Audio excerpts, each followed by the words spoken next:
This podcast contains graphic descriptions of death and decay. Please listen with care.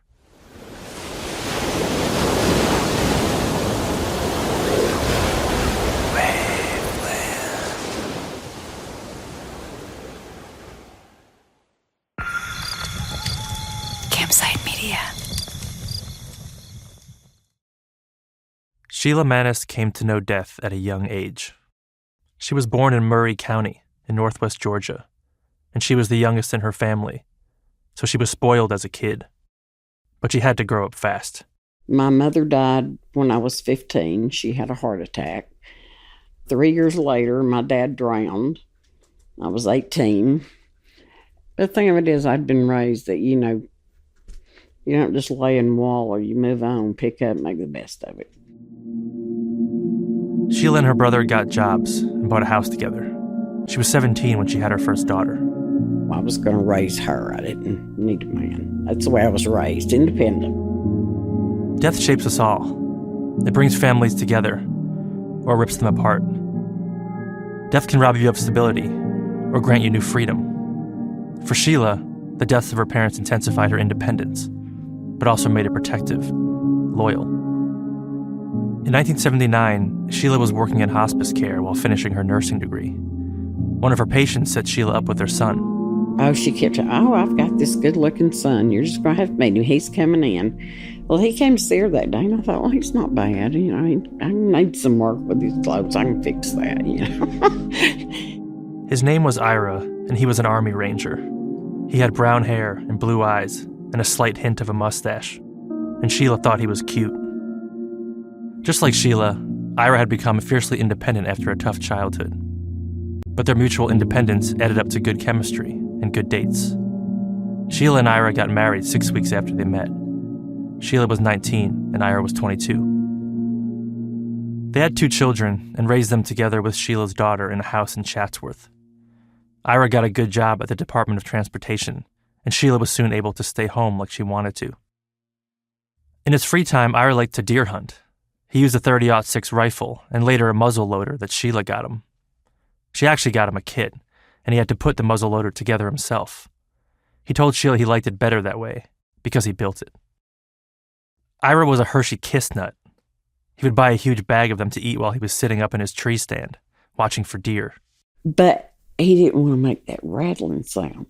So the night before, I would sit there and unwrap each of those individual Hershey Kisses and put them in a Ziploc bag for him. That is the sweetest thing I've ever heard, literally and figuratively. Oh my God, that's so amazing. Yes. To Sheila, Ira was the kind of guy worth unwrapping Hershey Kisses for. They were happy together. But sometimes life comes down to a coin flip, and one day it became apparent that Ira lost the toss. He was out hunting and traipsing through the woods, stepping over fallen sticks, crossing creeks, and he noticed that he had trouble keeping his balance. A few years later, he started having involuntary trembles in his limbs. Then they graduated to more severe tremors and slurred speech. In 1994, Ira was diagnosed with Huntington's disease. Huntington's is caused by a faulty gene. If a parent has it, there's a 50% chance their kid gets it. Before the disease takes your life, and it always does, it takes away your balance, your strength, your speech, until you're just in bed and need help with everything. It's a nightmare. For the patient, of course, but also for the people who love them. My own father had Parkinson's disease, which is similarly progressive and unstoppable. It killed my dad, but not before it nearly broke my mother, who had to take care of him as he forgot who she was, lost his ability to clean himself, and got violent with the people he loved most. Which is all to say that families that deal with physical and cognitive breakdowns are often in a battle against breaking down altogether, all while they're dealing with the question of why. Why did this happen to us? Ira was put in hospice care at home, so he could die as peacefully as possible. By then, he was helpless to do almost anything at all. So we made it through the 4th of July, and then that was about it. He was in bed after that. And it got to where he couldn't swallow, and things like that. But I took care of him. Ira told Sheila that when the time came, he wanted his body cremated and his ashes scattered. He said there were too many cemeteries on this earth, taking up too much room. He wanted to save space for the living. Sheila promised Ira that when he died, she would do everything he asked. One night, Sheila was in Ira's room, and he motioned for her to come over next to him. And I got over there, and I squatted down, was holding his hands, and I said, "What?" And it took me a minute. I couldn't figure out what he was saying, and his brother said, "He's telling you he loves you." And I said, "Are you saying you love me?" And he nodded his head, yes. I said, "Well, I love you too." And that was the last word he ever said to me. We were just standing there, and I have prayed if God never answers another prayer for me at all, if he would just let his heart give out. He took one big deep breath, and then he sighed, and it was just so peaceful. And he didn't. I thought, "Oh my God, I've killed him." But that was it. It was so peaceful, and we kept our vows till death do us part. Ira died on August 9th, 2000. He was 43 years old. He'd arranged his own cremation and funeral in advance with the fanciest funeral home around. They didn't have their own crematory, so like a lot of funeral homes, they use a third party to do the cremations. Sheila's understanding was that they would take Ira's body to a crematory in Atlanta and then drive the ashes back up for the funeral. Ira had also picked out the music for his memorial service and wrote his own eulogy. The man had been well prepared to die. The funeral service was packed with friends, family, people from Ira's work. The funeral director gave Sheila a black plastic container a little smaller than a shoebox. Inside was a thick plastic bag holding what was left of Ira. Sheila and the family drove to the top of Fort Mountain, where Ira had killed his first deer, to spread his cremains. You can see all the mountains, and there's this rock wall, and you can stand there and just look, and it was beautiful. And the wind was blowing, so it was just, there was a breeze, and it just took them off over the overlook there, and it was just so nice. And I thought, okay, I have done everything he asked me to now. The end. I've lived up and done everything. Sheila was relieved after spreading Ira's ashes. She had fulfilled his final wishes in every way. He told her to be strong for the kids. She stayed strong. He told her he wanted to be cremated and spread on the mountain, and she did that too. It wasn't the same as crossing off items on a grocery list, though. Each step along the way, the funeral, the eulogy, the cremation, the spreading of the ashes, each step helped her grieve. While fulfilling Ira's wishes, Sheila also jump-started her own healing. But soon something would interrupt her healing, and the healing of hundreds of other families in northwest Georgia and southern Tennessee. A year and a half after Ira died, Sheila learned that Ira's body wasn't taken to a crematory down in Atlanta. He was taken to Tri-State Crematory.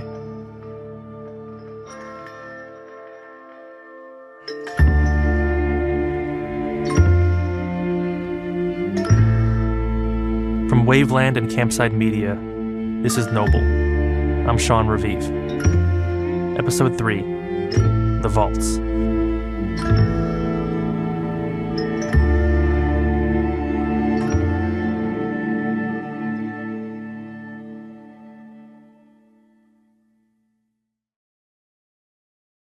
In February of 2002, it's been a year and a half since Sheila Manis's husband, Ira, died of Huntington's disease.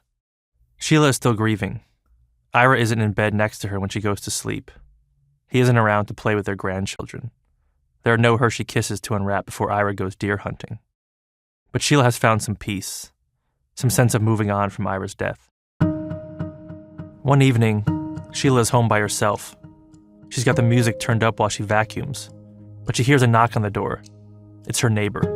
You can tell they're all serious, and she said, "Have you been watching the news?" And I'm like, "No." She said, "Well, you might want to turn it down." So they turned my TV on for me. A disturbing story tonight from northern Georgia. Bones and skulls scattered across the property surrounding the Tri-State Crematorium. Searchers will now have to go over 16 acres of woods on the crematory's property. The bodies were dumped in woods and storage sheds outside the crematory.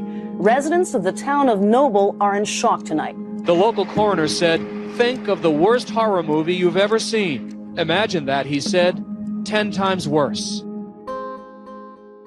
At first, Sheila kind of shrugs it off. Ira's body was sent down to Atlanta to be cremated. Not somewhere around here.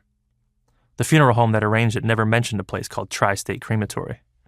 But then she pulls out Ira's death certificate and sees that it does in fact say Tri-State Crematory, right there under place of disposition. Sheila isn't sure what to think. She got Ira's ashes from the funeral home. She spread them at the top of that beautiful mountain where he shot his first deer. All the stuff with Ira's funeral and cremation, it's all done, right? Now she isn't so sure. So Sheila and her children decide to drive to Noble. After all, it's not far, just a couple counties over. When she gets there, police and the media are already there in force. I didn't really know what to expect this place to look like or anything, but they had the roads blocked off and all. What were you thinking you were going to do there? I thought they would have information, tell us what to do. The church is filled with families who, like Sheila, want to know what's going on at Tri-State. What happened to their loved ones' bodies. What they do to find out more. Who they can ask. It's chaotic and feels like a circus to Sheila. People want answers now, but the bodies have only just been discovered by police after the EPA agents found a skull on the property. It's not like there's a playbook for this kind of thing. It's completely unprecedented for just about everyone involved. A crematory that didn't burn the bodies? It's not something that will resolve itself overnight, or even over weeks or months. It's just not an everyday crime. It's a spectacle, sure to attract the attention of everyone in the county, the state, and beyond. And nobody knows how to handle it at first. And it's not just the families that are confused. The investigators on the scene pretty quickly rule out necrophilia or some other disturbing way the bodies might have been used by Brent Marsh, the man who was running the crematory. But they still have plenty of questions of their own. For one, how the hell did so many bodies accumulate here without anybody noticing? They also have to figure out what laws were broken. They know a crime has been committed, but they don't know which one. So what are they going to arrest Brent Marsh for? In Georgia at the time, there is no law against desecration of a corpse, unless the body is already buried.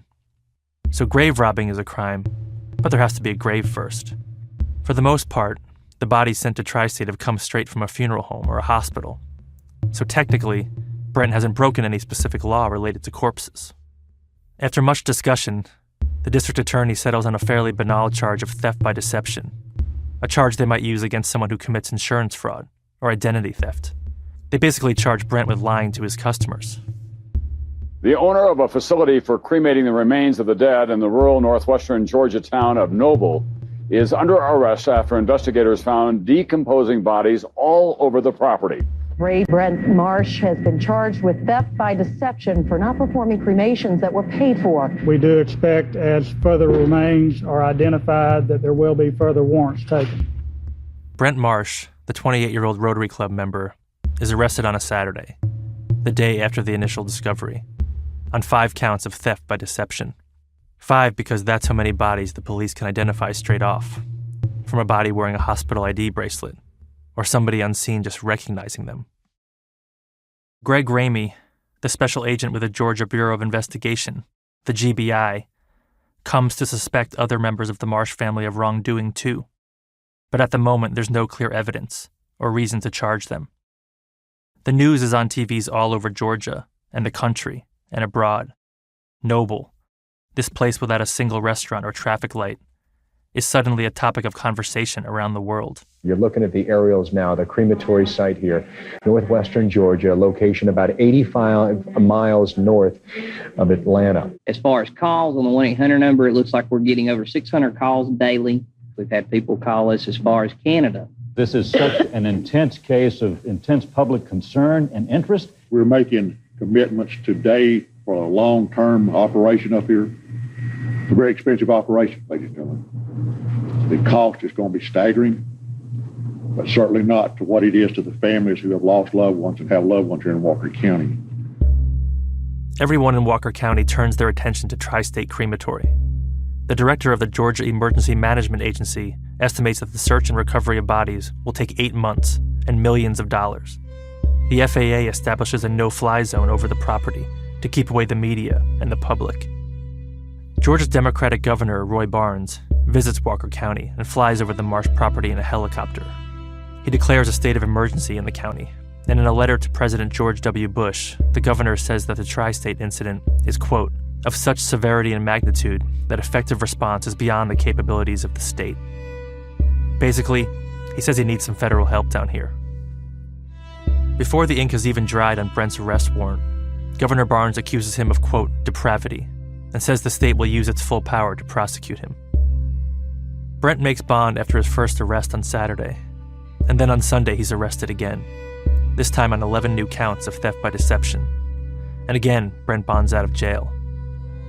And then Brent is arrested yet again, a third time, on 102 new counts. Special Agent Greg Ramey is there, and he speaks to Brent, hoping to get some information out of him. I said, I'm here to help you help me. And I said, you help me by telling me what's going on. And then I even spoke to him. I said, let me talk to you on a personal level. Just one Walker County resident talking to another one. I said, people are going to want answers. And I said, if you don't give them answers, if you don't talk to me, people are going to make up what they want to make up. They're going to make you out to be a monster that maybe you are, maybe you're not. But I said, without you giving them some direction to go, people are going to make up some pretty horrible things about you. And he looked at me and said, understood. This time, when Brent is arrested, he doesn't get out on bond. He's kept in jail indefinitely.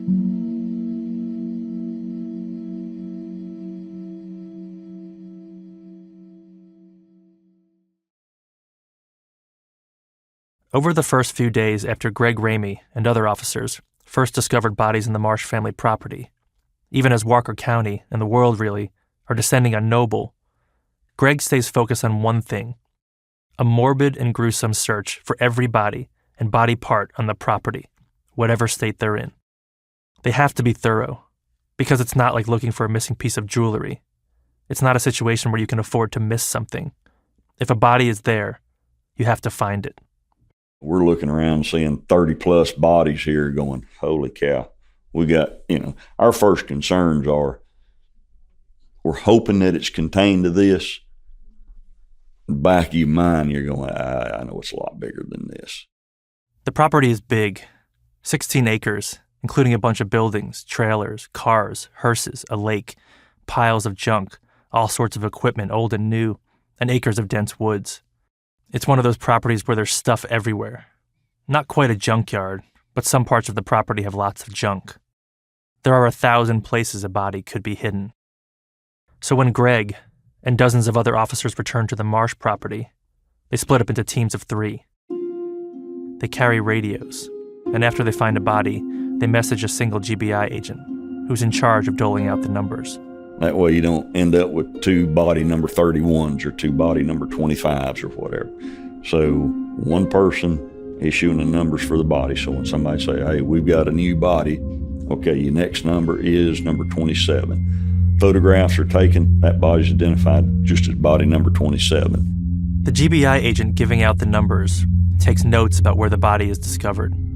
Someone photographs it from all angles. Medical examiners review the remains to determine how the person died, see if there's an easy way to identify it. There's a lot going on. They keep finding more bodies, almost everywhere they look. The numbers soon reach 50, then 60, and they've barely started. So we had the little surveyor stake flags, and we're marking bodies, and one of the guys says, hey, I'm out of a stake, can you throw me one? I'm like, yeah, sure. So I take a thing and I pitch it to him. Well, it kind of falters out for you, and it literally lands and hits next to some bones and stuff we hadn't even seen. So, somebody made a joke, dang, all you got to do is just throw them up there and they're going to land next to a body. It was that crazy, just finding that many. And those are just the ones sitting out for anyone to see. In muddier parts of the property, they find what appear to be dug graves, maybe mass graves. We're seeing large areas, an area 7 or 8 feet, 10 feet wide, by 7 or 8, 10 feet long, circular maybe, or, the ground's caving in around it. It's crusted, got the broke crust edge. So we know that's a burial. That ground's been disturbed. And so we mark that as that's a spot to dig at. They find at least 8 graves like that, like the one that Gerald Cook, the gas man, saw in his delivery. The graves appear to have been dug with a backhoe. One of the pits is less than 90 feet from Brent's house. It will take days to meticulously dig them up and recover the remains. They find caskets in random places on the property containing bodies. They sometimes find individual long bones, like femurs, and they get their own numbers too. Some of these loose bones will be paired with the rest of their remains later. They name the different recovery sites for ease, and some of them get charming nicknames like Sunday Surprise and Granny. On top of and around an upside-down pool table that has been turned into a makeshift basket with a plastic tarp, they find the remains of what would turn out to be 23 people, most of them in advanced stages of decomposition. Some of the bodies are wrapped in sheets or still wearing durable clothing, allowing them to at least be separated. But most are loose, only rendered distinct by collections of seasonal pine needles and leaves. A few yards away, they find a pile of bones mixed with trash, rotten food, appliances, fencing, tires. But the most disturbing discovery on that second day has got to be the one inside the Butler building. Greg is photographing 20-plus bodies on the floor of the building, along with a veteran crime scene guy named David. They start to smell something really bad. I mean, there was just this sickening odor. I mean, just one that makes you step back and go, ooh, glad I stepped away and I'm about to throw up. Greg walks around the building, but he can tell the odor isn't coming from any of the bodies he can see. But then you keep hitting or smelling that odor and it just keeps hitting you. I'm like, David, what in the world? Where's that coming from? He said, I don't know. And so we had noticed the night before and in that day, there were about 6 or 7 vaults, metal vaults in there. In addition to the crematory, the Marsh family also had a grave digging and vault business. The vaults are shaped like oversized caskets, but much heavier and made of concrete. They're put in the ground at a cemetery to protect the casket from rainwater, insects, and the weight of the earth. Greg sees half a dozen of these in the Butler building, sitting upside down on their rounded tops. So we're sitting there, and I kind of leaned over next to it. And when I got close to it, I mean, the odor was just, like I said, just sickening. And I said, David, lean over next to this. And he leaned over, he's like, oh my gosh. And we kind of looked at each other, and he said, you know what that means? And for a second, it didn't hit me. I said, oh gosh. I said, there's bodies in there. He said, exactly. So we unscrewed a couple of the screws and popped that thing open. And good Lord, we cleared that building. I mean, it was just immediate, the vault is maybe, say 7 feet long. And it's maybe 36 inches deep. That was full of human bodies that were rotting, decomposing. Piled on top of each other? Yes, just piled on top of each other. And there was, I think maybe 5 or 6 of them in there that was like that. And we were just, oh no. I mean, literally such a strong smell that it almost invokes your natural reaction to vomit and throw up. It is that strong. Just, I mean, I grew up on a farm. You know, we had dead animals. They smell, but okay, you kind of do, you know, it's not that bad. This was just overwhelming. I mean, to the point where, and if it got on anything that you had on, I mean, we were having to suit up. We had Tyvek suits on and, you know, rubber boots and all this stuff. You almost had to throw those things away. You couldn't even put them back into your vehicle.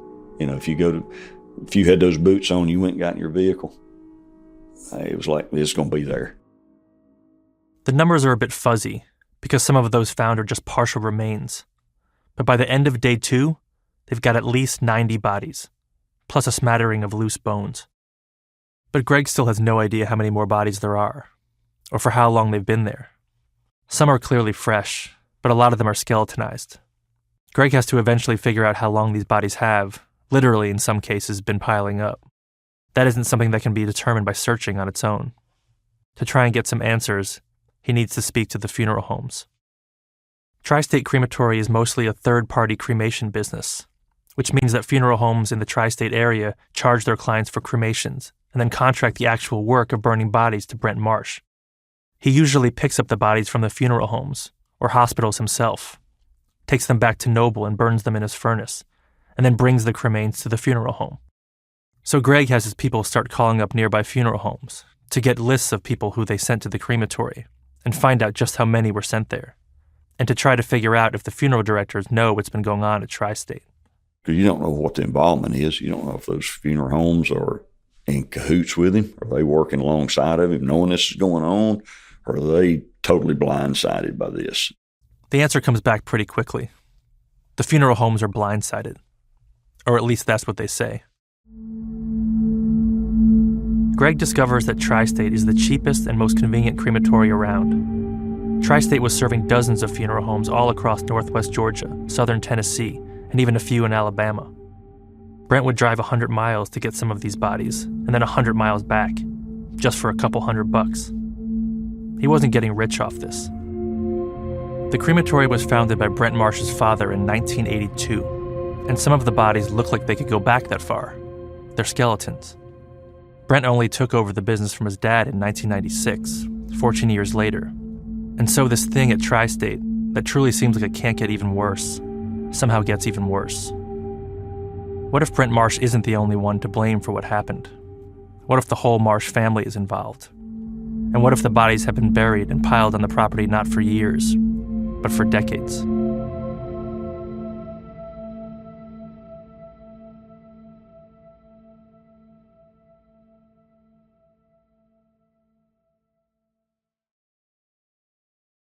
Sheila Manis drives to Noble and the church near the Marsh property where families are gathering, hoping to learn if Ira's is among the many bodies found at Tri-State.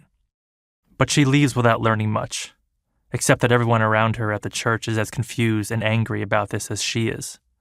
At least on that day, the police just don't have much to tell them.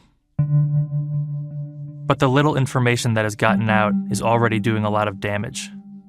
Everyone in the area who's had a loved one cremated, a wife, a husband, a parent, a brother or sister, or even a child, every one of them suddenly has to check if their body was sent to Tri-State Crematory. The crematory has had thousands of customers since it opened almost 20 years ago, in 1982. And those who find on their relatives' death certificates that they were sent to Tri-State, like Sheila, now they have no idea if they've actually fulfilled their obligations to the ones they loved. They have no idea if the bodies were, rather than burned as requested, and treated with dignity and respect, instead buried in a pit, dropped in a trash pile, or shoved in a vault with half a dozen others. On top of that, there's the issue of the ashes. Some of these bodies have been there for years. They were supposed to have been cremated. The families had funerals. Some of them spread the ashes. Some kept the ashes displayed in their homes in decorative urns. So what was in their urns? All of them were given something by the funeral homes, and now they have no idea what. All the pain that came with these deaths in the first place, sometimes many years ago, for a lot of people, it's coming back. Families are in shock that loved ones sent to Tri-State for cremation were dumped like garbage. It's just his body, but it was my obligation to do what was right. And I thought I was doing what was right, but these people weren't. We never anticipated or dreamed that there was a thought that her body would not be taken and disposed of respectfully and brought down here to, Lord knows what happened. All I can think about is seeing his body laying in the shed with a bunch of other dead people for 4 months, rotting away, and no respect to him at all. Police find out that Brent had been giving some people real human cremains. But not everyone got the cremains of their loved one. Some got a different person's cremains. And others got, in place of ashes, cement dust or lime dust. Sheila is stuck in this in-between place, where she doesn't know if the cremains she received from the funeral home were her husband's. She can't know, because she spread his ashes on that beautiful mountaintop. And she'd even visit that mountain once a week. I would take me a cup of coffee and a rose, and I'd throw the rose in the woods and stuff, and I'd drink coffee with him. And to think that I was doing that over cement, and just, I don't know, just the biggest betrayal I've ever felt in my life, not just for me, but for my husband. My biggest problem was that I had promised Ira that I would do exactly as he stated, okay? And then I would scatter his ashes. I thought I had done everything I was supposed to do, and then come to find out, I hadn't. When someone close to you dies, it can be one of the most significant events in your life, something that changes you forever. And you get one chance to honor them, bury them, or cremate them the way they'd imagined, or in Ira's case, planned himself. If you mess it up, there's no second chance. For Sheila, the whole situation just feels so dramatically different from what Ira meant to her. Someone who always did what he said he was going to do. I was angry. If you're given a job, you do that job. You don't have to do it, you do it. And I was just thinking, oh my God, I can't believe he done this to Ira. Yeah, I was upset. There was, I guess I led the posse on the forum, the website, These are the early days of the internet, way before Twitter and Facebook. But victims of Tri-State post on an online message forum called EasyBoard, Sheila among them. Under the username Sick and Upset 2, she vents her anger and calls Brent Monster Marsh. She writes, "He broke the laws of man and God, and he will pay." And it's not just Sheila. The message board lights up with anger towards Brent. A poster named Tricky Vicky writes, "Clara and the Marsh family have hurt too many people, and nobody will ever forget it, no matter what they do."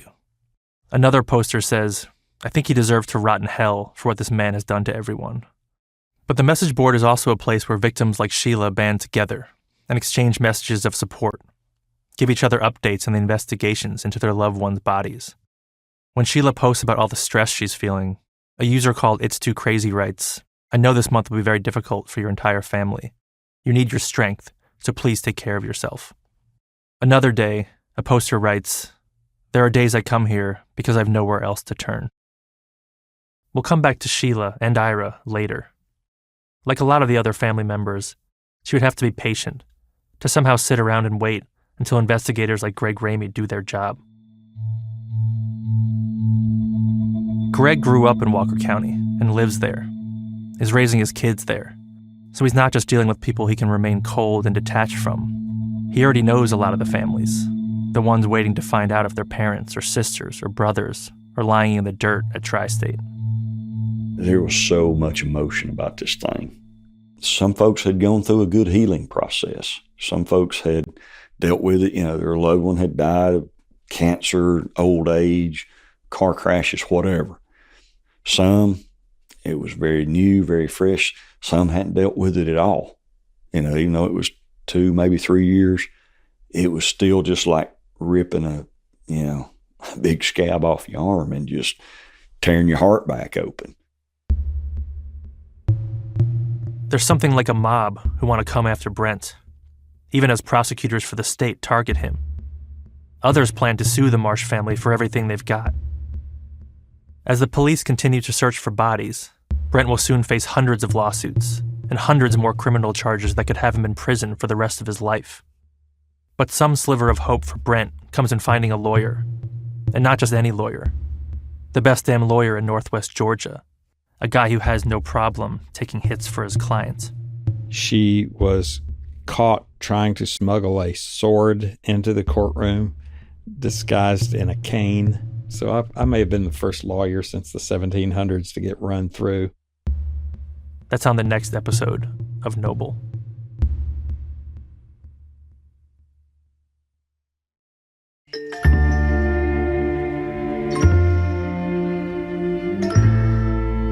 Noble is a production of Waveland and Campside Media.